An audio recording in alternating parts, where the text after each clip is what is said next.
तकदीर और तदबीर, इस दोनों का परसेंटेज अप डाउन रहता है। जैसे मान लीजिए हम 20 क्वेश्चन याद करके गए और हमको 2 क्वेश्चन रहा, और श्रीवास्तव जी 5 क्वेश्चन याद करते गए, 5।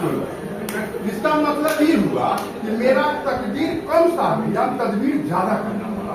इनका तकदीर का कोई खाली तकदीरें था, तदबीर था। अब सर एक आदमी था जो खेत में धन खेती वगैरह में धान काटता था।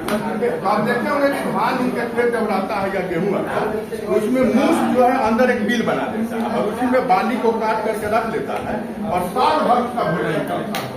2 आदमी क्या किया कि खुरपी से तोड़ना शुरू किया, उसमें 9 गो मूस उसको मिला। 9 गो मूस को हलाल किया और उस दिन से अपना नाम बदल दिया कि नौमार खां, और उस जगह को छोड़ दिया, दूसरे जगह गया और एगो बोर्ड लगा दिया नौमार खां, और नीचे लिख दिया कि जो काम किसी से नहीं होगा कृपया नौमार खां से संपर्क कर सकते हैं। अब ये थला बोर्ड देख करके राजा जो था उसका मंत्री जाके बोला कि सर एक आदमी हम लोग के राज्य में ऐसा आ गया है जो बोर्ड में लिख चुका है कि जो काम किसी से नहीं होगा वो हमसे संपर्क स्थापित करे। बोला ठीक है, उस आदमी को रखो और उसका जितना सर्फी देना है, जो भी देना है, उसको सारी सुविधाएं उपलब्ध करा दो। बार बार सर उस गांव में प्रजा का एक कंप्लेन आता था कि एक बाघ आता था और 3-4 बजे भोर में उतर के किसी न किसी बच्चे को उठा के ले जाता था।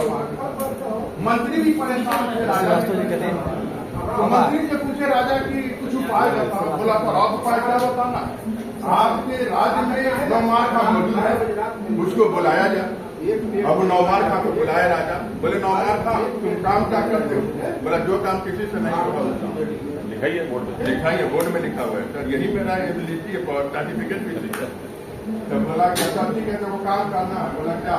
बोला सुबह में एक बाघ उतरता है और रोज किसी न किसी आदमी को मार करके चला जाता है, उसको जिंदा या मुर्दा तुमको पकड़ना है। अभी बड़ा फिर मुंह से मार के मार तो उस समय तो गधे पर ढुआई होता था। ये सोचा कि 4 बजे भोर में पकड़ो कोई गधा और सामान लोड करो, फिर बोर्ड दूसरा जगह जाए। ये गया पकड़ने के लिए और वो जानता था कि किसी भी जानवर को यदि वश में करना हो तो उसका कान पीछे से पकड़ लिया जाए। कि तो गधा पकड़ने गया था, संयोग से बाघे में मुंह घुमा के खड़ा था, खाया पिया दे था। जब चिल्लाया तो बोला गिंदे पकड़ा गया, उसको घीच के लाया रूम में बंद और सुता। मंत्री का राजा का आदमी आ गया, 9 बजे आपको हाजिर बना, बोला जाके बोल दो 12 बजे हाजिर बनो। सर जिसका तकदीर साथ बेटा भी याद लेगा।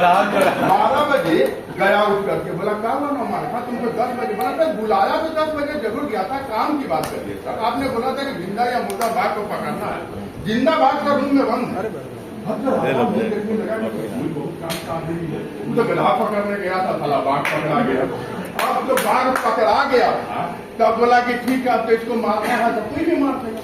अब उसका पेमेंट भी दुगना कर दिया गया, जितनी सुविधाएं मिलती थी वो भी बढ़ा दिया गया। मतलब एक राजा उसको सुविधा मिलने लगा। अब हुआ कि भाई दूसरा राज्य का कोई राजा था जो बहुत शक्तिशाली था, इस पर दे दिया चढ़ाई करने का नियम था। अभी बड़ा परेशान कि उतना शक्तिशाली है, हम उससे जीतेंगे कैसे? तब मंत्री बोला कि सर इसमें चिंता क्या करना बना, नौमार खां को नहीं काम है। नौमार खां को बुलाया गया, नौमार खां को बुलाया गया था। नौमार खां को बोला कि ऐसा बात है, दिन सुनिश्चित किया जाएगा कि किस दिन से लड़ाई शुरू होगी।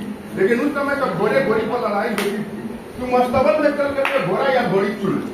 यही सोचा कि साला उस दिन तो बच गए, साला आज को ऐसा घोड़ी चुन जो सबसे पिछड़ी रही। नौमार खां का नाम बादे में आएगा। गया सबसे मारकाटाही घोड़ी कोई थी तो उसको चुन लिया तब कि राजा बगले में खड़ा था, पीठ थपथपाया, बोला सचमुच नौमार खां तुम काम कर अब तक पैजामा ससुरे लगा। बोला सबसे तेज दौड़ती है, बोला ठीक है। अब उस पर सब दिन सुनिश्चित किया गया, बिगुल बजा, सब आदमी सेना यू अपन नगाम कैसे था, वो घोड़ी सबको छोड़ ले आ नहीं शुरू कर दिया।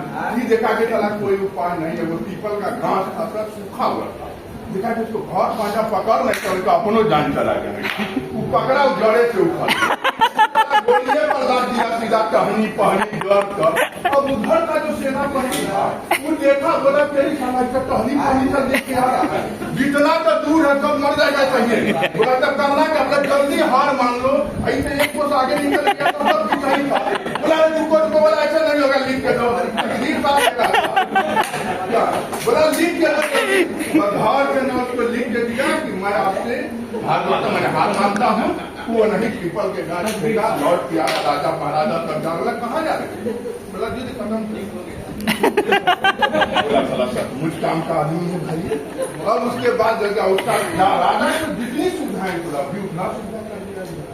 अब दिक्कत क्या था, एक दिन राजा स्वर्गवास हो गए। अब मीटिंग बुलाई गई, बोला राजा किसको बनाया जाएगा, बोला जवाब इससे बोल के कौन होगा, अब राजा बन गया था न कहीं